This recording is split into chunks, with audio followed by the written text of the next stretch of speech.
why I have the pen in my.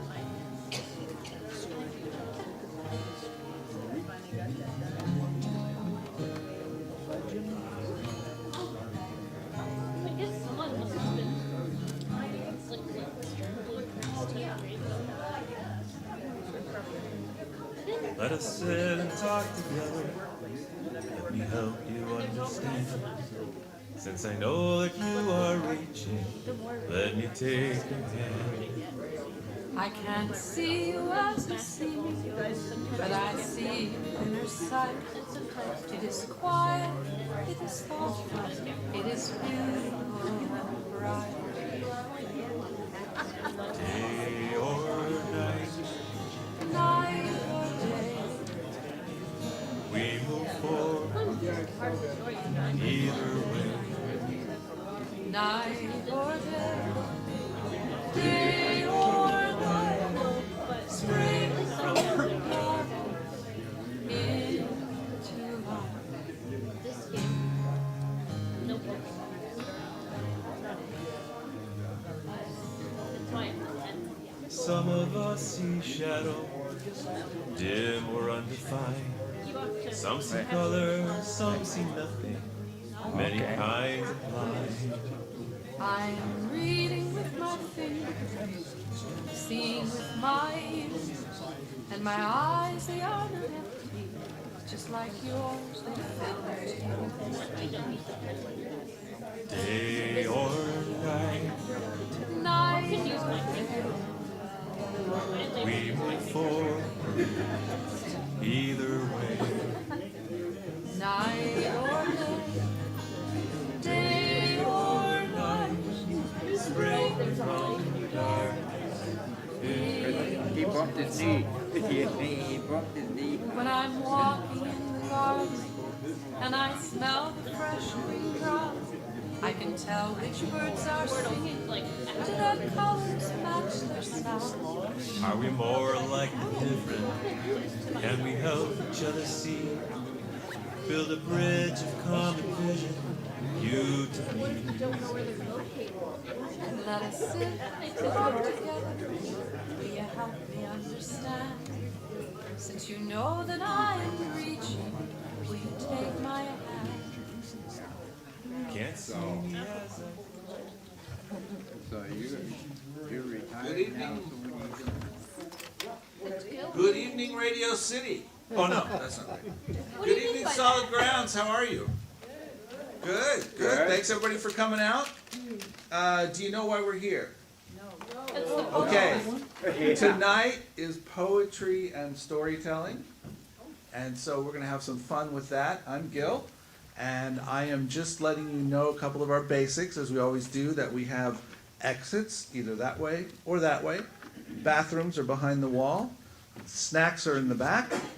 And all the fun will be up here. Okay, so to just give you a little flavor of what's going to happen tonight, our good friend Lou Similori, who actually usually prepares all your coffee, just so you know, he is going to tell us how it's working tonight. So here he is. Hello, everybody. Hello. So, this is our first, I won't say annual, I won't say monthly, I don't know, it's first, this is the first one. And I don't know, I hope we do it again. This is a great turnout. I hope we can do this again. I'm gonna just start things off with a short poem, a very short poem. So, ta-da. So what? Oh.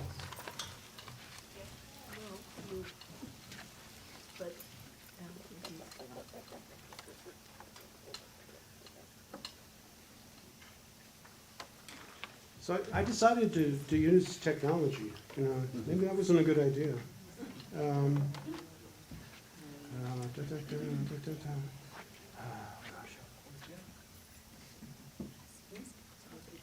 Excuse me just a minute.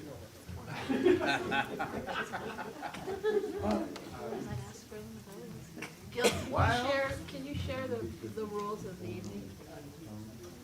No, because I don't have that. So what I'm going to do while Lou is getting back together here is just mention to your performers, Marilyn O'Leary, Bray McDonald, and Jean Fawcett? Anyway, you are going to be the next three after Lou reads his. Are you ready, Lou? I am. Okay. His smartphone. You know, he normally works with kindergartners as a docent, is what I understand, so I don't know, maybe that's part of the problem here. Yes. Do you want me to introduce you? Yes. Okay, so now he's gonna let me introduce him. I was supposed to do that before, but he ran up to the mic. Okay, so Lou has an education in history, and secondary education, and an MA in Organization, Information, and Learning Sciences from the University of New Mexico. And in his present incarnation, he's a docent at the Albuquerque Museum, a procurer and dispenser of coffee at Solid Grounds. And as a poet, where words have been fortunate enough to grace several anthologies, including One Albuquerque, 100 Poets, the New Mexico Poet Anthology, and many issues of Fixed and Freeze quarterly anthologies. All of this and more are what brings him here. Here he is.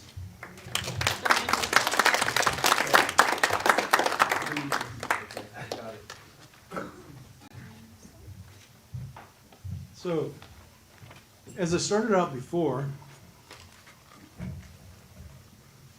I have a really short poem for you just to kind of start things off. And it's called Fine Italian Loafers. There they stood in my closet, a pair of fine Italian loafers, to be used only on special occasions, like a job interview, perhaps a wedding. But what if I wore them today? Just an ordinary day. No more, no less. What if there are no more job interviews? No more weddings? What if they don't fit or feel right on some future important day? Maybe, just maybe, I should wear them today and see what they feel like. They're amazing. Comfortable and good looking. Like me, another fine Italian loafer.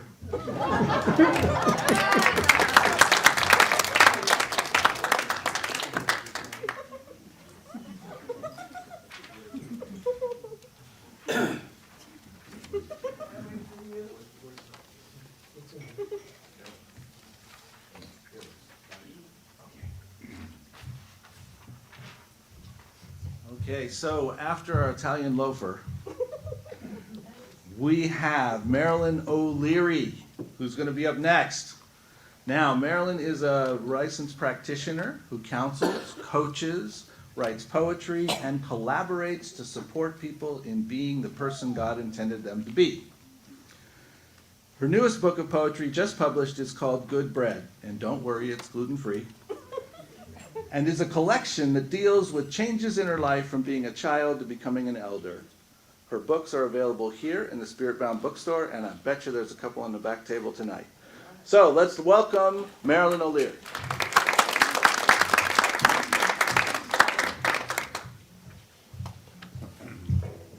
Hello. Nice to see everybody. How's this? Can you hear well? You can hear that good.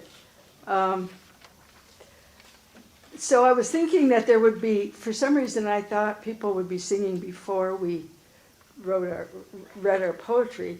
So I thought you all would be in the mood of some jazz music or something like that, but that's all right, just bear with this.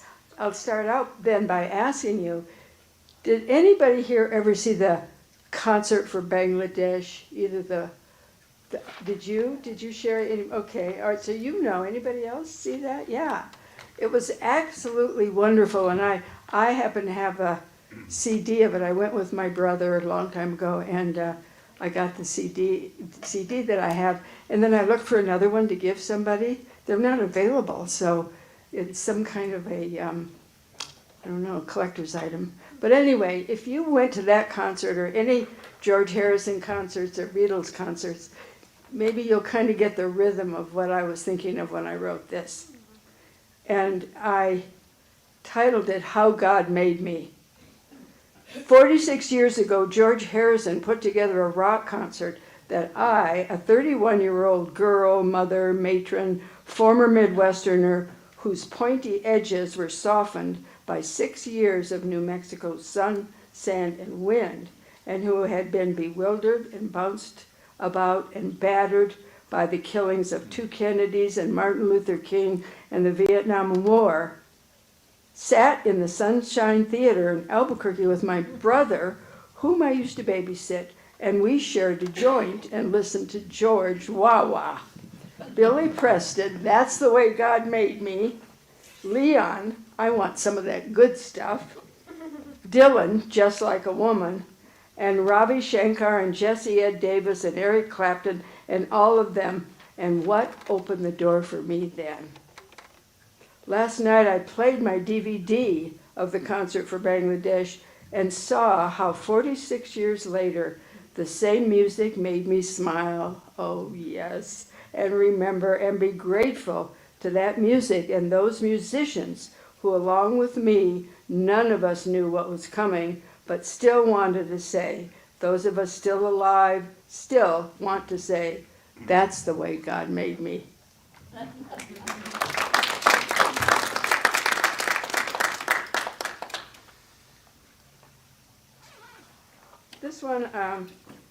This one is called Process. I'm not sure why I named it that, but fairly straightforward. Every day I remember skiing in New Mexico mountains in spring, clean air, melting snow, thin rivulets next to trails. Now I collect words for crossword puzzles. Part of me is here collecting, and part of me is on a ski lift listening to crows. My brain is split, thinking of the freedom I had and could have taken. There's wildness in me. It nudges me, takes me, wants to free me, even now, even still.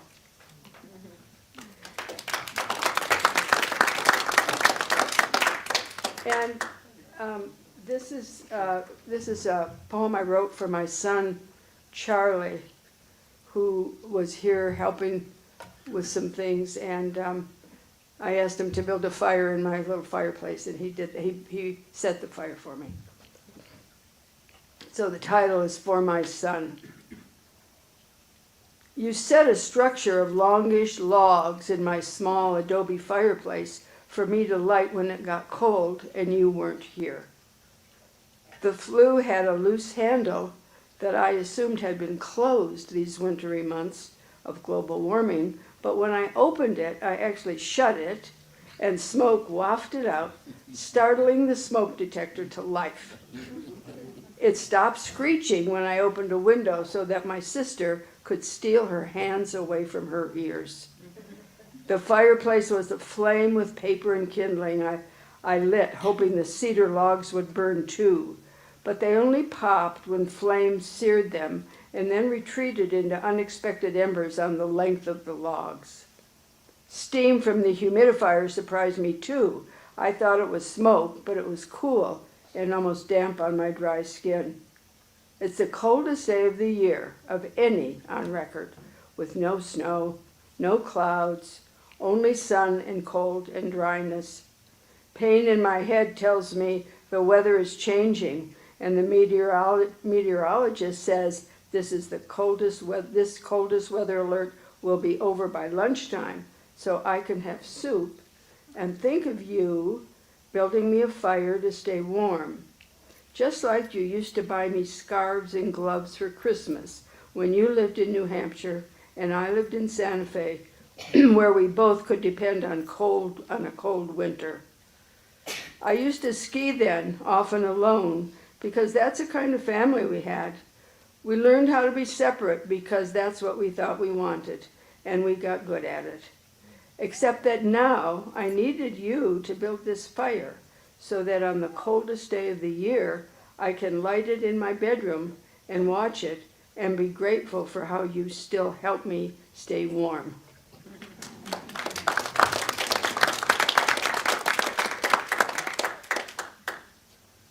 These are shorter poems from the new book that I just published called Good Bread. And then I thought, oh my God, nobody's eating bread anymore. I hope they don't just not want the book for that reason. But anyway, it's not a cookbook, it's a book of poetry.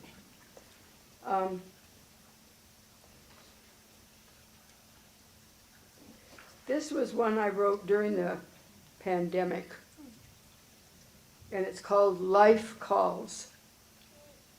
Life calls, even in the middle of a pandemic, when people are dying, when we are isolated.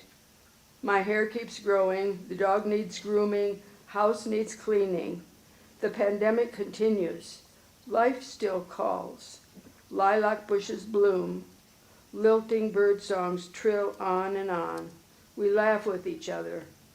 Life still calls to us, and we still answer. And then this is another, maybe similar one. And I thought about this when I was in Hawaii, and I used to go in the water a little more, and I didn't want to go in the water anymore, because the time before when I went in the water, I got knocked down by a very small surf, I don't know what they call it, you California people will know, but anyway, it was a surprise. So I didn't go in the water anymore. But I named this poem, Still Time for Joy. Will you only walk along the beach, walk and listen, when once you went in and were held, buoyed? Do you remember? Sometimes you think it's over when there's still time for joy. I don't know if there's time for one more, no? Time to stop? Time to stop. Okay. Okay, anyway, thank you. Thanks.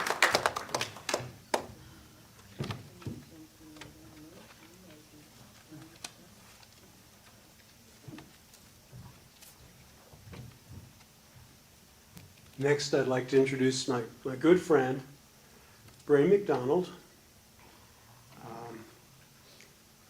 Ray finished a triple major in environmental issues from the University of South Alabama in 2000, where he studied poetry under Sue Braden Walker and Walter Daring.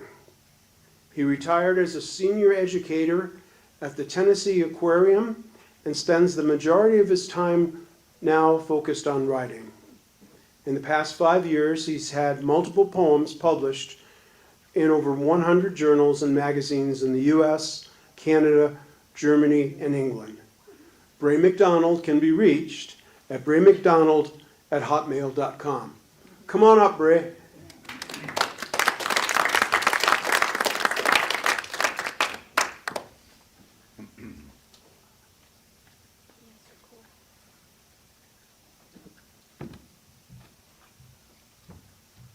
Give me, I'm nervous as a cat. I write a lot of poems. I've been writing since I was 14. I'll soon be 72, so that'll tell you how long I've been writing. But I don't read them to people. That's the thing. So this is kind of different. I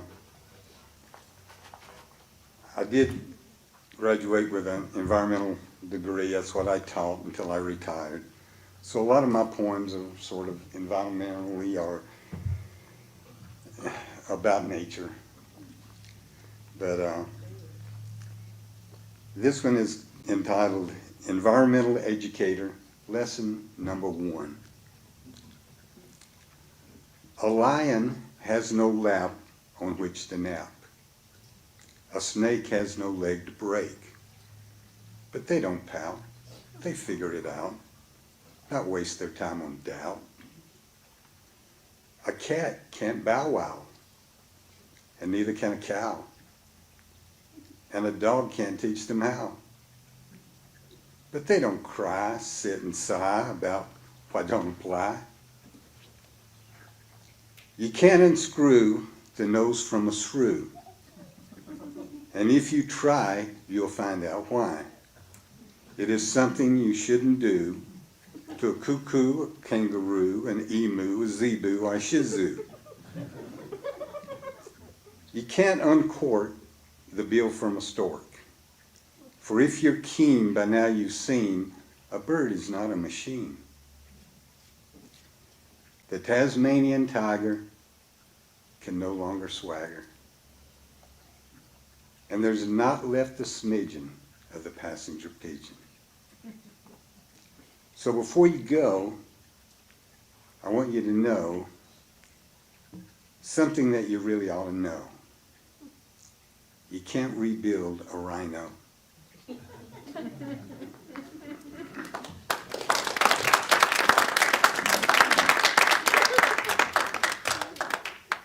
I moved to New Mexico. My wife and I moved here 3.5 years ago. We had been on 2 month-long vacations out here since we had retired and just fell in love with the state.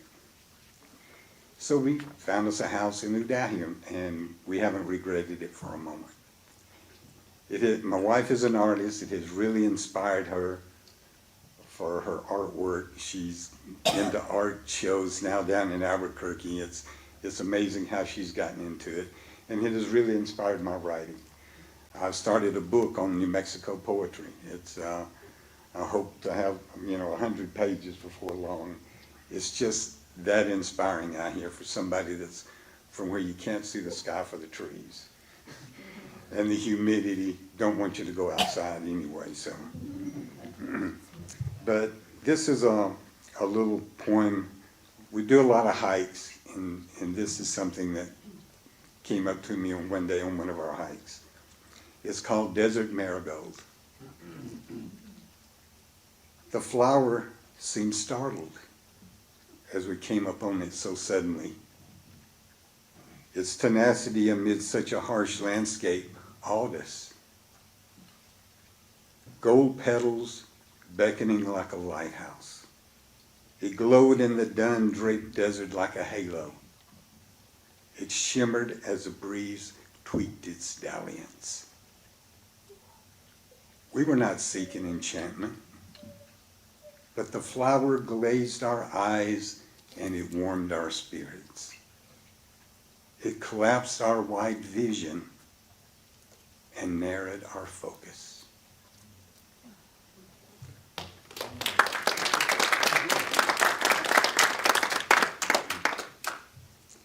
And this is a little poem I wrote a long time for a fellow poet of mine who's no longer with us. But he had a hard life. And one day he decided to change. And he did. When Dan walked away, you could say he had had enough or too much of something he could no longer contain. He had become a metaphysical composition of characters, constantly competing with others, with time, with himself. And what he endeavored to achieve, he didn't really know. But he did strive for things, necessities, comfort, peace, love. And what he wasn't sure of only worried his peripheral. Thinking that destiny was too far in the future to dwell upon, he began to take things as they were and played the cards he was dealt. And he played them one hand at a time,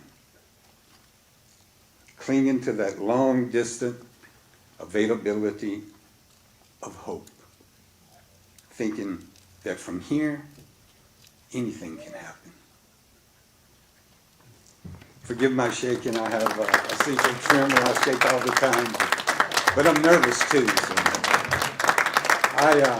When I came here, I walked in and I talked to Lou, who's basically the only person here I knew, And, but I got to looking around and realized I have been here before. My wife and I came here to see Flamey Grant. Oh, you did?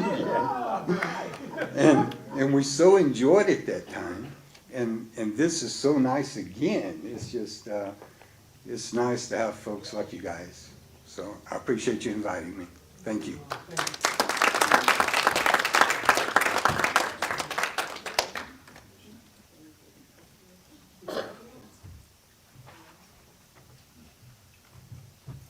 Thank you very much, Bray. Thank you.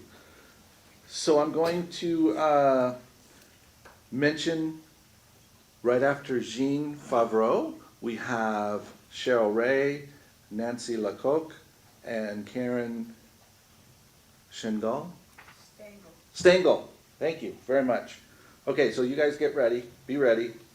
But first, we have Jean Favre. Is that right? Is that closer? Okay, sorry. I can see it on here. And she's currently the leader of the New Mexico Poetry Alliance. And she has written 4 books of poetry. Her most recent book is called Beneath the Blooms, Poems of Gnomes, Fairies, and Other Enchantments. Favre was the producer of the video titled New Mexico Poetry Alliance, Preserving Faces and Voices of Albuquerque Poets, which highlighted 11 poets and is available to watch on Vimeo. So, let's welcome to the stage tonight, Jean Favre.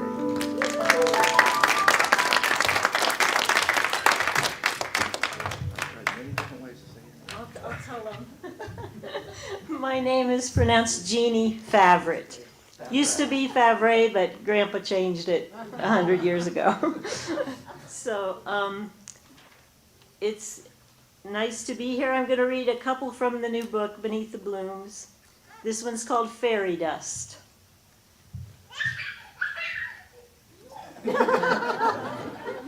Perfect. Fairy dust is unlike other dust. Fairies flick their magic wands and gold and silver specks fall from their tips. Gold settles on the earth where corn grows, and leaves become aware it's time to turn from green into autumn colors. Silver slowly ascends into the air to become the stars. Fairy dust is a sister to stardust. Stardust holds the memories of us trying to learn the constellations. Fairy dust is called forth when a change is coming. It makes it easier to move through change when we sense fairies hiding amid the pansies. Fairies move to tap their wands near the next person who is unsure of the way through the forest. They are busy tapping all of us.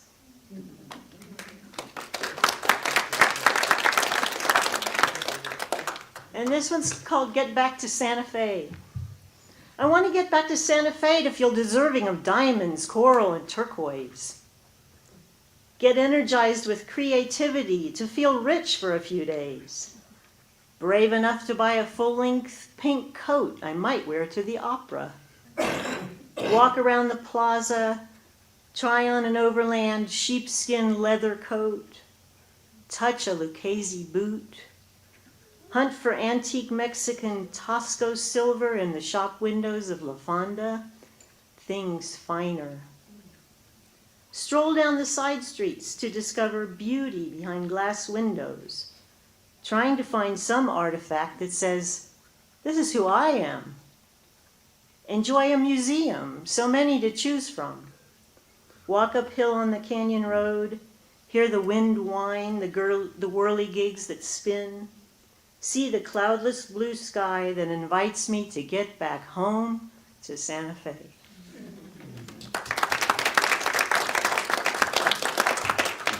And I was born and raised in Columbus, Ohio, and I often travel back there because my siblings all live there, and I get to go through the Hartsfield-Jackson Atlanta International Airport. And this poem is titled Bee Gates at the efficient Hartsfield-Jackson Atlanta International Airport. I'm waiting in the Atlanta airport. I've eaten lunch at the place we usually eat, Cafe Intermezzo. I like watching all the planes take off. 2 concourses are in view. In this B gate, airplanes are flying to Austin, Dallas, Los Angeles, Fort Myers, Salt Lake City, and Albuquerque. These are just the gates I can see, but there are more, 34. Delta has over 1,000 flights a day using 192 gates. The big computer display board lists 27 cities in the next 2 hours. Lots of online departures. There are overhead indicator lights in the larger women's restrooms. Red means the stall is occupied. Green means the stall is vacant. Kind employees answer questions about directions. Oh no, take the escalator down to the plane train. Trains can get you to A, C, F, T, and the international gates. On average, there are 2,700 arrivals and departures daily. Atlanta is within a 2-hour flight of 80% of the United States population. In 2003, they served over 104 million passengers. And 6 times a year, I am one of those passengers. Thank you. There is a flyer on the back table with a video link highlighting the poets. Each poet reads for 4 minutes on the video. You can watch the whole video, or the director, whose name was Stephen Pointer, did isolate each individual poet, so if you have 4 minutes, you can just listen to one.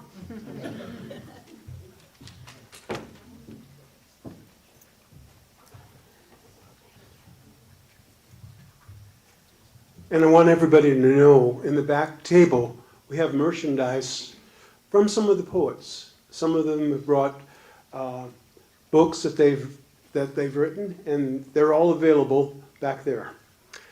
But next, I'd like to introduce Cheryl Ray. Cheryl Ray, first and foremost, a spiritual being, a co-creator with the creator of the universe. Beyond that, she's a mom of 8, grandma of 19, a sweetheart, a legal assistant, receptionist, sound tech, crochet hound, award-winning photographer, best-selling author, songwriter, musician, and so much more. But for tonight, you guessed it, she's a poet. Come on up, Cheryl.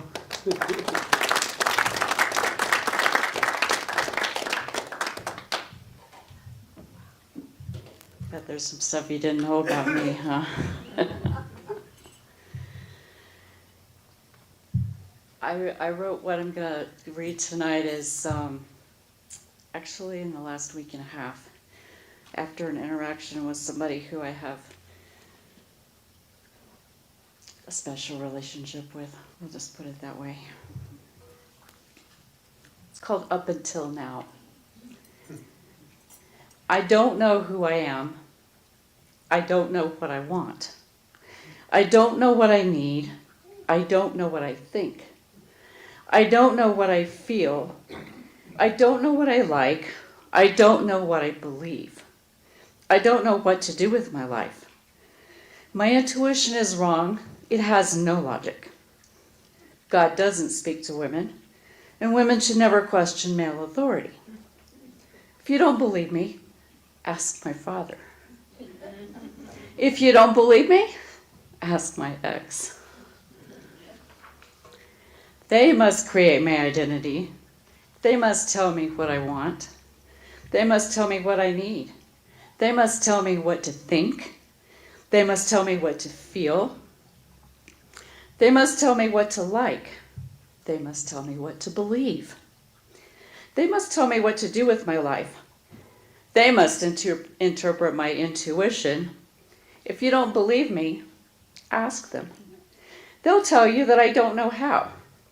They'll tell you I can't manage life on my own, that I'm stupid. In fact, they'll tell you that I can't survive without them. They'll tell you that I'm going to hell because I don't believe how they demand.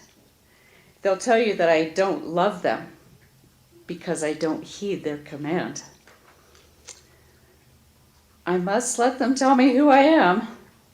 I must let them tell me what I want. I must let them tell me what I need. I must let them tell me what I think. I must let them tell me what I feel. I must let them tell me what I like. I must let them tell me what to believe. I must respect and obey my father at all cost. I must respect and obey my ex at all cost. And I must not make things up, no matter what manner of spiritual things I see. If you don't believe me, ask my mother. If you don't believe me, ask the traditional church. Yes, I am a programmed robot. No heart, no mind. Up until now. Up until now. You see, I learned something about me. I learned the truth. I know who I am, and I walk like it. I know what I want, and I get it openly. I know what I need. I know what I think, and I think freely. I know what I feel, and I feel deeply. I know what I like, and I experience it joyfully. I know what I believe, and I believe it boldly. I say what I need to say. My Creator's voice in my ear is my intuition. I love and respect myself enough to allow it. If you don't believe me, watch me. I walk with my head held high because now I know I am a powerful creator, one with my Creator. And as one with my Creator, I am what I was created to be: love, joy, peace, and light.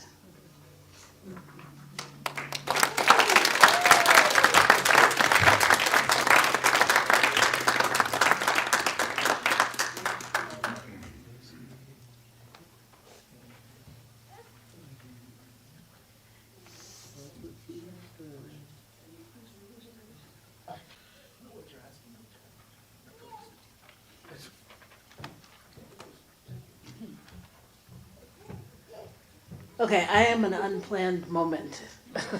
This is why you see a little turmoil happening over here. But I want to make sure that I got everyone on the list. So if I'm going to read the names in the order, and if I miss somebody, just let me know. So following me will be Nancy, then Karen Stengel, then Emmanuel, then I believe we'll take a break, and there will be Teresa Gallion, and then Grace, and then Martha Quintana, and then Ralph, and then Holly, and then Roland, and then Barbara, and then Lou. Did I miss anyone? Did you say earlier you had 2 Barbaras? I think you're the only Barbara. Because earlier you said there might be 2. Okay, so I didn't miss anyone. And there's no one out there that has a burning desire that has arisen that you want to get up here and speak. I'll let you, now's the moment to let me know. Okay, all right, so then, now you've heard the order, they'll continue to announce it, and Nancy, or introduction of Nancy, is coming up now. Thank you. Thank you, Robin. Nancy Lecoq is our next artist, our next poet. She has written for over 50 years. She dictated her first poem to her mother at age 5. Didn't we all dictate something to our parents at that place? Yeah. As she says, my passion for poetry started early. It has been a lifeline and my voice throughout the seasons of my life. She is new to New Mexico, and this is her first public reading. Yay, we get to experience that with her. Come on up.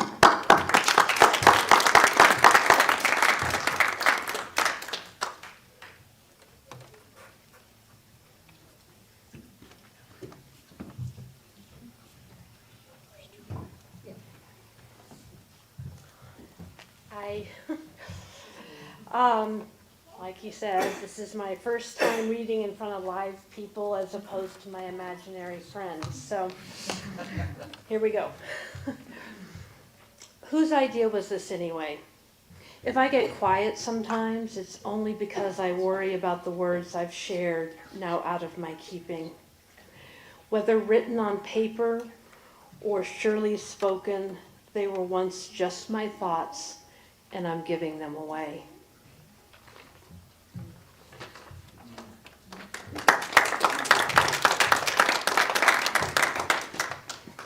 Dear Diary, I hold so much in these days. Different people I tell different stories to. There's little I share. My wholeness goes unknown. My dreams, my love, my fear, my rage, I hide. Those are my secrets, well guarded and safe. I just wish somebody knew.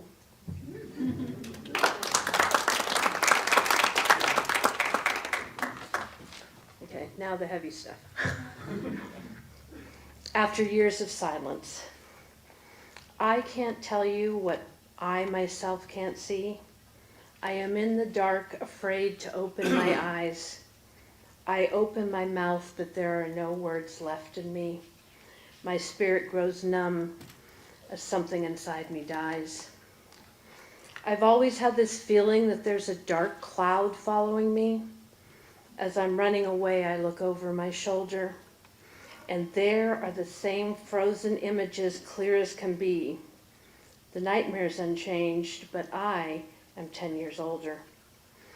The walls I have around me to you make little sense. I hide within them when things become too real.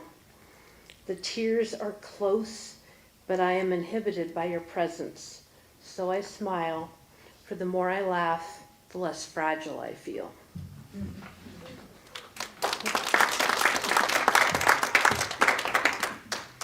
Somewhere off in the distance. I've been in the desert so long I can see nothing but sand. Battered by waves of emotion, adrift on a sea of dry land. Echoes on the wind tear at my heart and burn against my skin.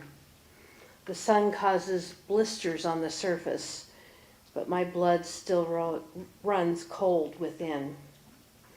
This wilderness is only a metaphor, and my life an etude in misplaced trust. Yet what keeps me here is the paralyzing fear of relying on the only one I can and must.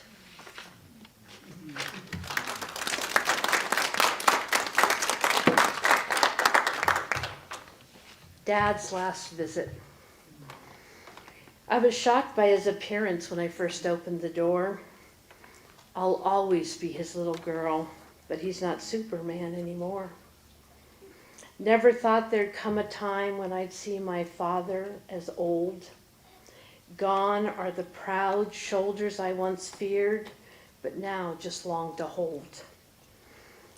I've had to outgrow my childish dreams of his riding in to rescue me, forgiving the man he is for not being the one he'll never be. Okay, we'll lighten things up. Small change. When I empty out my pockets on the laundry room floor, I have a special place for lucky pennies in a bottle by the door.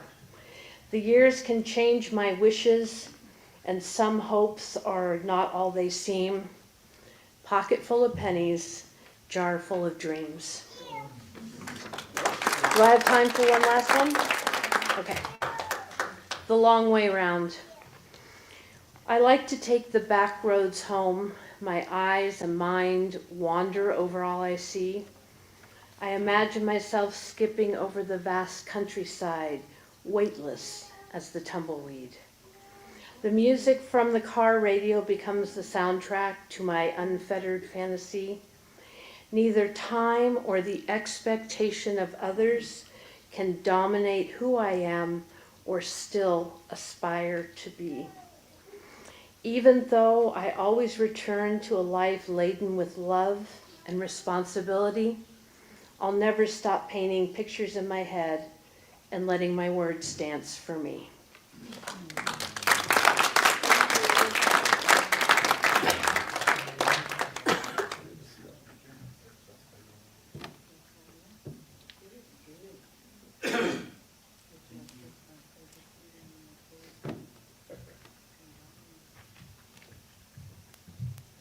Next up, we have Karen Stengel. Karen is a retired public relations, media relations consultant who lives in Albuquerque. Her award-winning poetry is published in numerous magazines and anthologies. She received a bachelor's and master's degree from the University of New Mexico. Her poetry is inspired by nature and her travels. She's written 2 books of poetry available on Amazon.com titled Cranberry Beads and the Workplace. Currently, she's working on 2 poetry books for children. Come on up, Karen.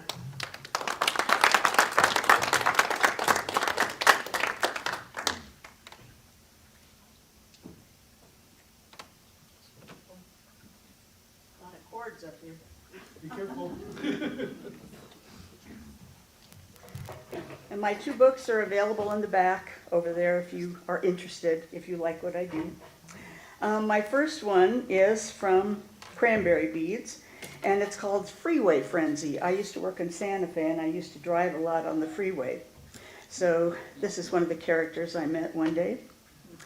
Bobbing and darting through traffic, his intentions are clear. Must be first in line on the freeway, cell phone stuck to his ear.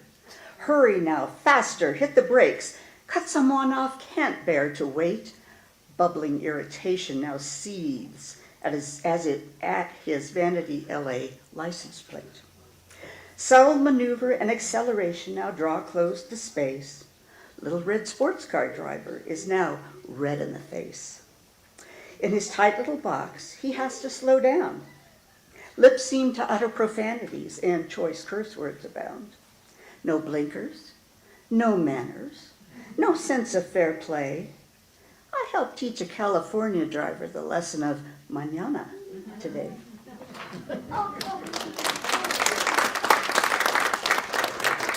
This next one is from my Workplace Zoo book, and it took me 30 years of working before I could actually get that one published.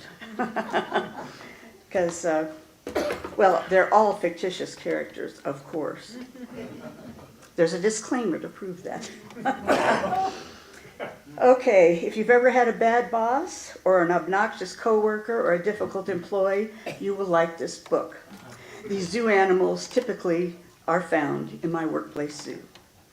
This is called the adder. Voracious, stealthy, fork-tongued adder slithers up the corporate ladder, takes down names and loves to flatter, thrives upon the backdoor chatter. Poisonous fangs exposed, old victims scatter, ethics and people seldom matter. Instinctive predator could not be gladder than to serve your head on a silver platter. Friends betrayed and wary, nothing sadder than the loner's path of the corporate adder.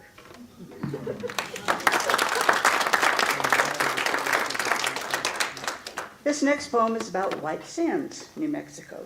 It's called Morning Song and Sand. Lark song penetrates the ominous silence. The smell of rosemary mint is carried on the breeze. Glistening grains of windswept white meander into mounds. A vast arid vista appears lifeless, except for the shadowed footprints of the nocturnal ones, an Apache pocket mouse, a darkling beetle, a bleached, earless lizard. San Verbena stands in pink defiance against a rippling sea of white.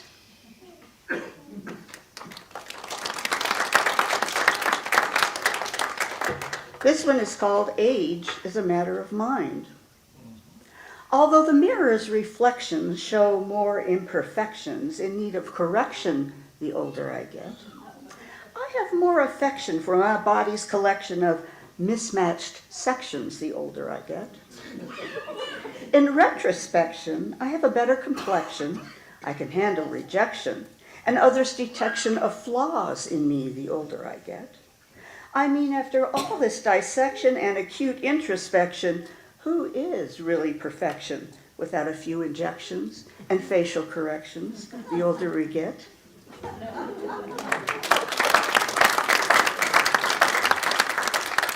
I took a writing class on traditional poetry forms and was asked to write a sonnet. This is the result. The title is Sorry Sonnet. A void of expression is etched into my face. I'm weary and waning with deepening dread, conjuring nothing but vast empty space, tossing and turning as I lie here in bed. Inspiration is elusive, leaving no traces, despite teeth ground to powder, despite battered head. My fingers draw doodles that a stubby pencil erases. I've listed hundreds of other things I could be doing instead.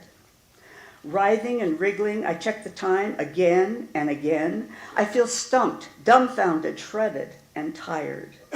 Frustrated that I can't seem to rhyme this refrain, I resolve that my creativity must have expired. Alas, I made an attempt. I truly toiled for days on it. I'm sorry, Mr. Shakespeare, but I cannot write a sonnet.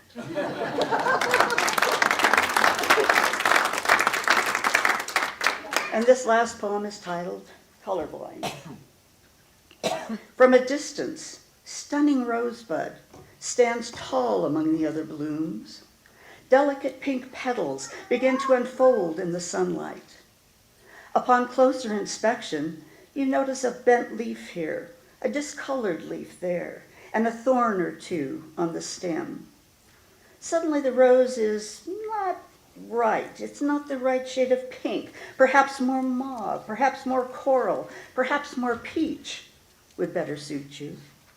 Perhaps no rose at all, because all roses you've known in the past have had many thorns. Stunning rosebud stands tall among the other blooms. Delicate pink petals continue to unfold in the sunlight. He who keeps his distance from roses will never know the compelling signature fragrance which wafts delightful. Thank you.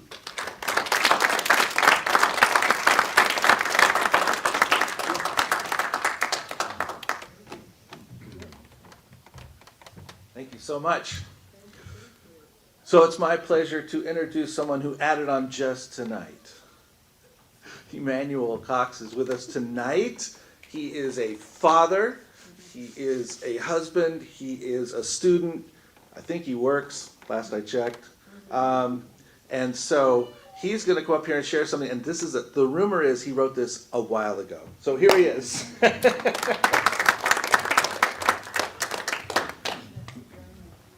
Right, so I wrote this about 15 years ago. I used to wash cars, and it's hard to wash cars in the rain. Cold, cloudy, dark, a storm arises. Do not fight or fear the coming storm. Rather embrace it and allow it to carry and refresh you so that you may enter the following calm with a vigor unmatched. And then I realized I have two more. They're not terribly long.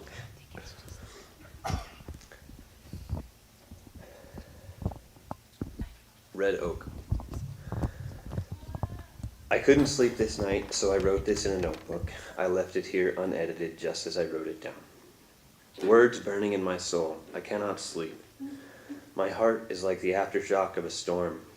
Limbs lay shattered and broken on the ground, like a mighty oak after the storm of the century.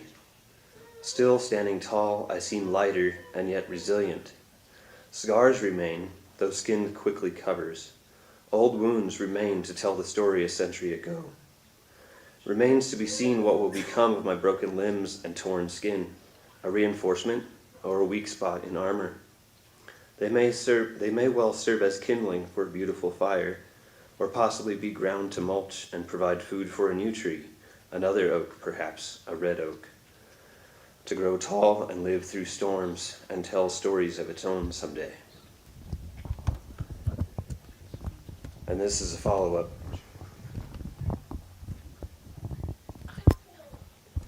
The mighty oak still stands. Merely indentations remain as the telltale sign of the storm that a decade prior ravaged its beautiful branches. Then another storm, even more powerful than the first, smashes with the mighty force of a Kansas tornado. This time, entire sections are torn from their place in the trunk. Branches and leaves lay scattered after the storm passes. Some branches, flown so far the mighty oak, will never see them again. After the shock is over and the dust has settled, there lies another branch from a different tree that shared fates. This mighty oak no longer wonders what will become of the new wounds. Yes, their scars will remain. It will be stronger for it. Pain and loss are nothing new, just a signal to begin a new transition, a new chapter. Suddenly a realization. One of the branches from another tree has been launched into the oak like a missile and has begun to grow together with the oak. The storm thought to have destroyed has produced new flourishing life.